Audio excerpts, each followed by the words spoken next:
Bonjour, good afternoon, ni hao. It is an honor to serve as your president and to work with you to shape our profession's future. To our colleagues in Canada, let me say, c'est un plaisir et un honneur de vous servir en tant que votre président et de travailler avec vous à former le futur de la profession.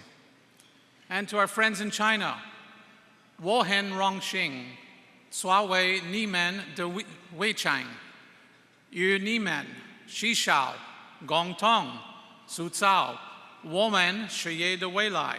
And a warm welcome indeed to all of you. It's great to see everyone here in Boston. To kick things off, I want to ask a very important question. Is there a future in the actuarial profession? I'm sure you've been asked that question at least once in your life by teenagers or young students seeking career advice. We should all be asking ourselves that question with a new sense of urgency. If we ignore it, we do so at our peril. Let me explain. Anyone familiar with travel agencies, banks, and manufacturing plants can see that robots, automation, and software can replace people. In these industries, productivity is at record levels, but we have fewer total jobs. A less dramatic but similar change is taking place in professional services. Artificial intelligence, big data, and improved analytics are automating more and more complex tasks. So much for tasks. What about our softer skills? As actuaries, we get high marks as skilled subject matter experts, but our stakeholders do not consider us particularly business savvy or great communicators. While we know actuaries who are great business leaders, we also know actuaries who fit the negative stereotype as well. The challenge we face in the years to come is an existential one. Will we, as a profession, dwindle in numbers and importance? Or will we succeed in renewing our skill sets and our unique capabilities rapidly enough and in harmony with emerging technology in order to preserve and expand the role and value of the actuary? Complacency is not an option.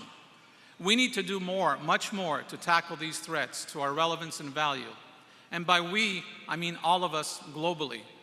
Regardless of our home country or practice areas, we are members of the same profession and face the same challenges. It is up to us, both as individuals and as leaders of actuarial organizations, such as the Society of Actuaries, to make sure we focus our efforts on achieving that brighter path.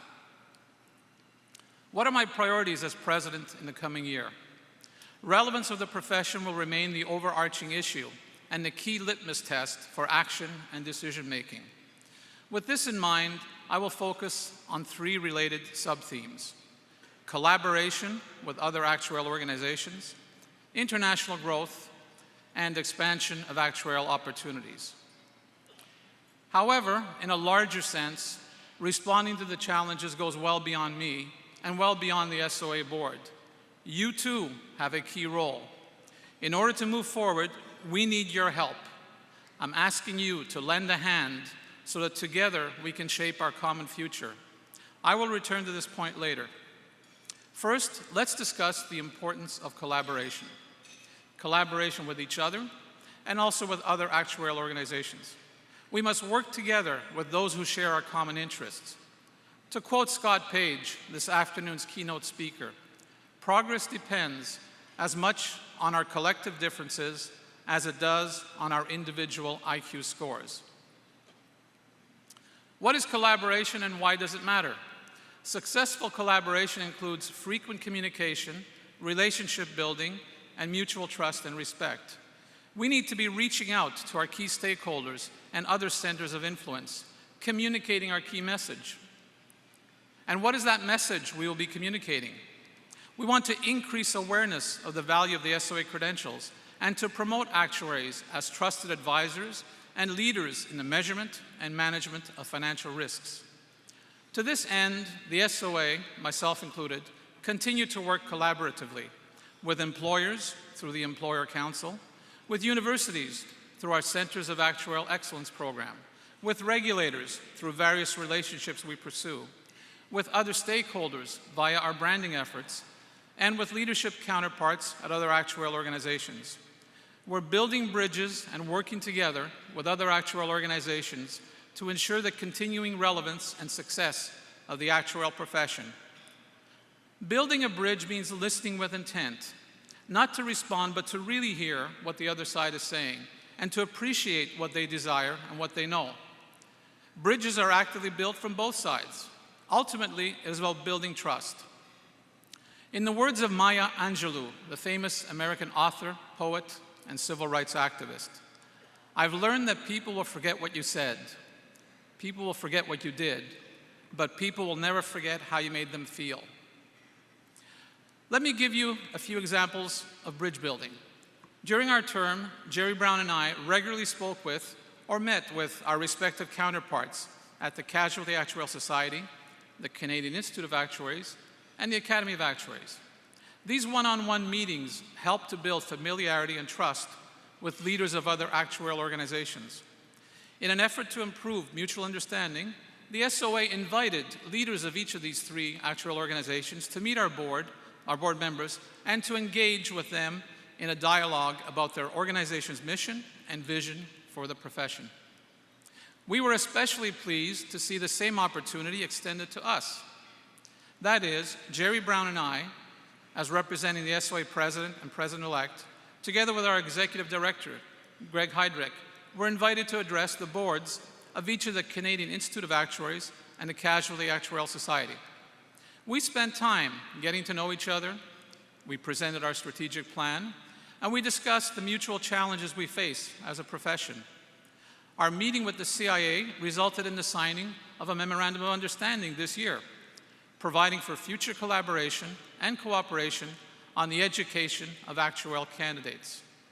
This new agreement builds upon and extends the CIA and the SOA relationship of many years. Beyond North America, we're fostering better relations and collaboration with the International Actuarial Association, and in particular with a few key member organizations, such as the Institute and Faculty of Actuaries, with whom we now share a common interest in our new joint venture, CAA Global. And then there's our efforts in China. China represents a growing market for both the supply and demand of actuaries. We continue to support the global actuarial community, and as we announced 2 years ago, we have formalized our relationship with the China Association of Actuaries. While it may be difficult to measure exactly, all of us on the leadership team have worked hard to improve relations with other organizations, and we sincerely believe that we are moving from an era of friction and competition to one of general understanding and broader collaboration. So how can you, as members, lend a hand? It is linked to volunteer efforts. Before I move on to my next topic, let me say a few words about volunteering. Volunteers are the lifeblood of nonprofit organizations and a way for all of us to give back to the profession. We owe a huge debt of gratitude to our volunteers for their contributions. 11% of you serve as members on our committees, on task forces, or in sections. That's an incredible amount of talent and expertise in the service of our profession. Volunteerism is important, as too is the expertise we bring to our companies and clients. And we enhance our expertise through continuing education and by asking the right questions. Socrates showed us that much wisdom can be acquired by asking the right questions. Another person who appreciated the pursuit of knowledge and the value of questions was Albert Einstein, who said, "Learn from yesterday, live for today, hope for tomorrow. The important thing is not to stop questioning."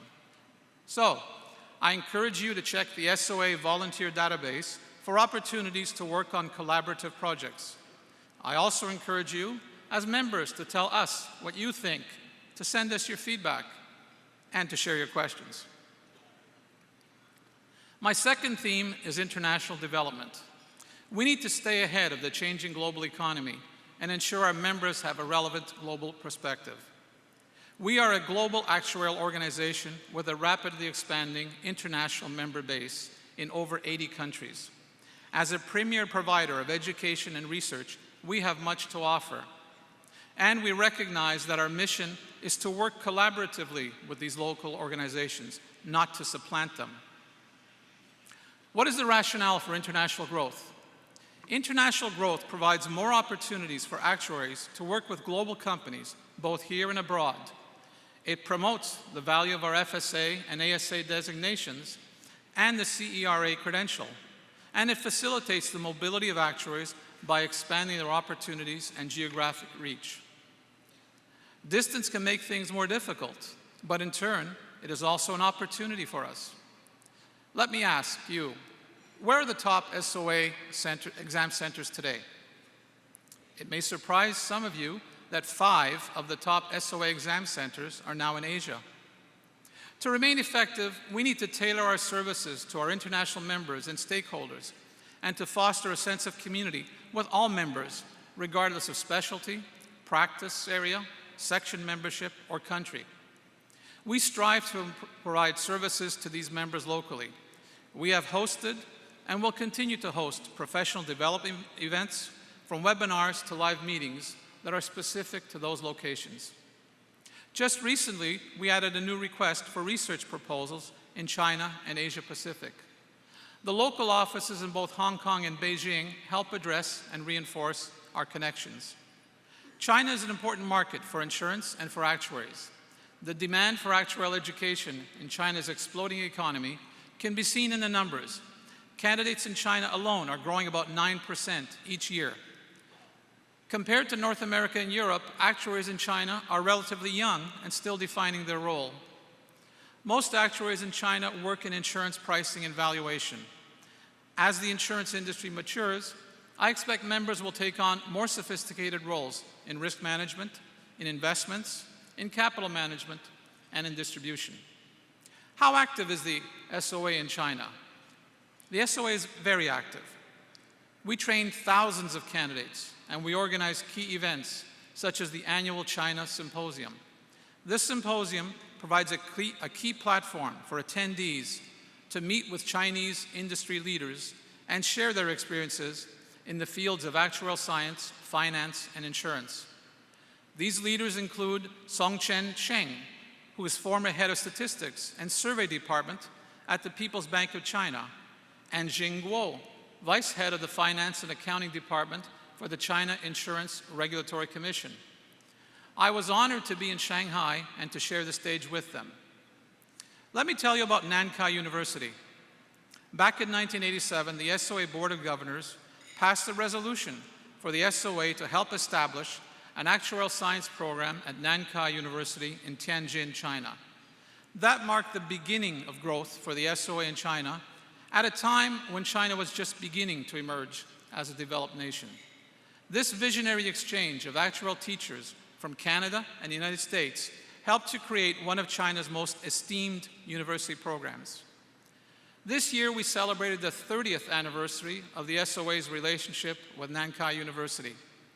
It was gratifying to see how the seeds of collaboration that were first planted 30 years ago have blossomed to create a vibrant and growing profession.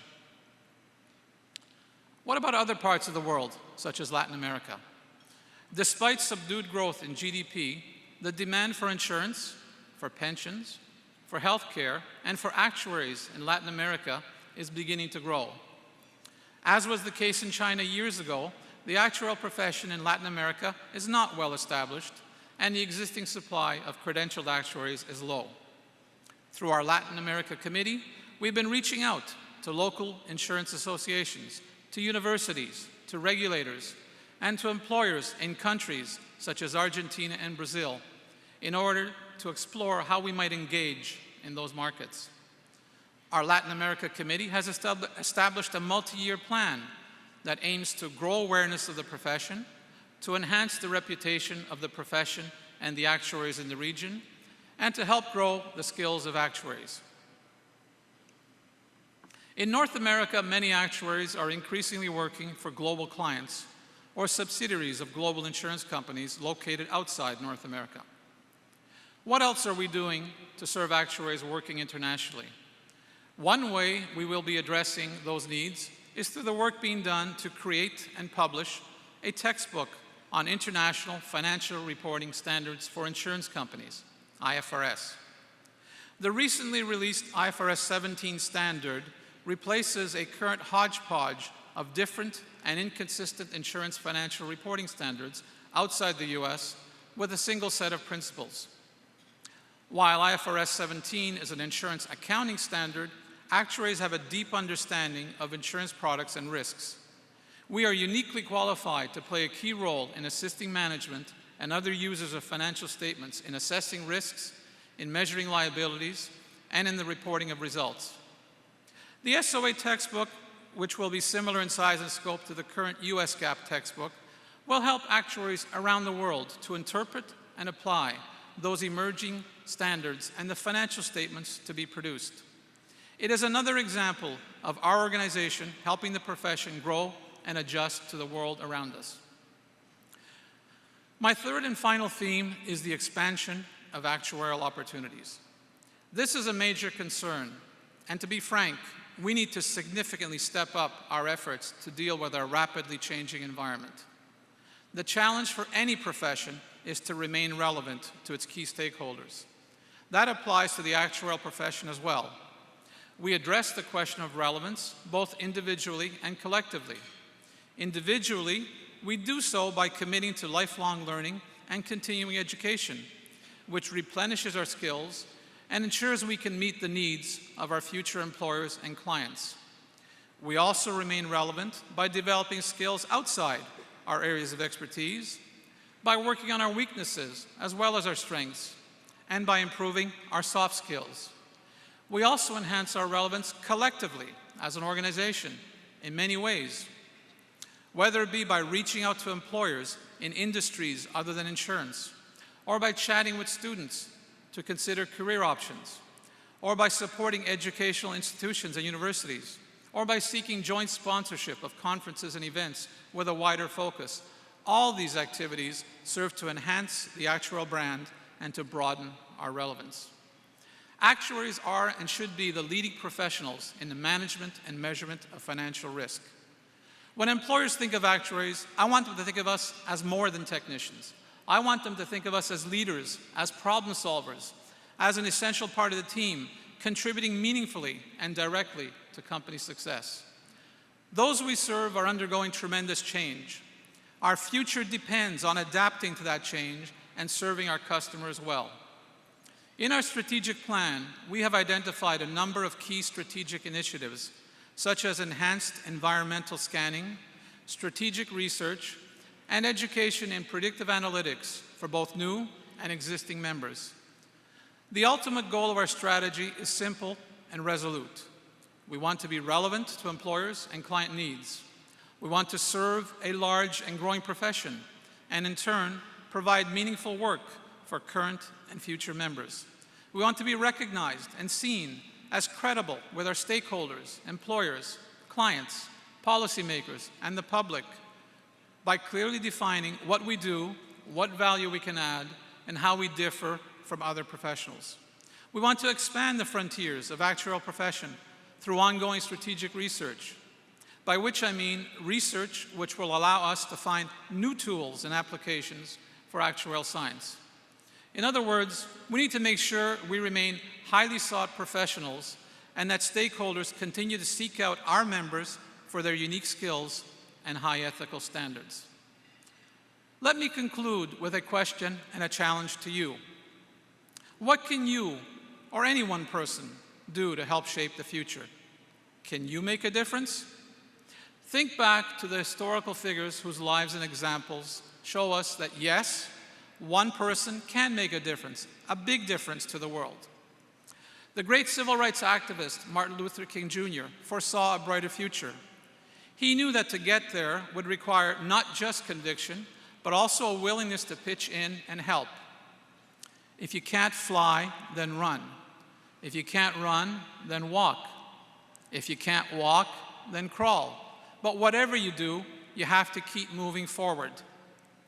I mentioned before how our volunteer-driven organization is collectively stronger when we collaborate. The best way for you to help shape our future and make a difference is through your commitment. You can help by increasing your skills and your level of engagement with the SOA. How?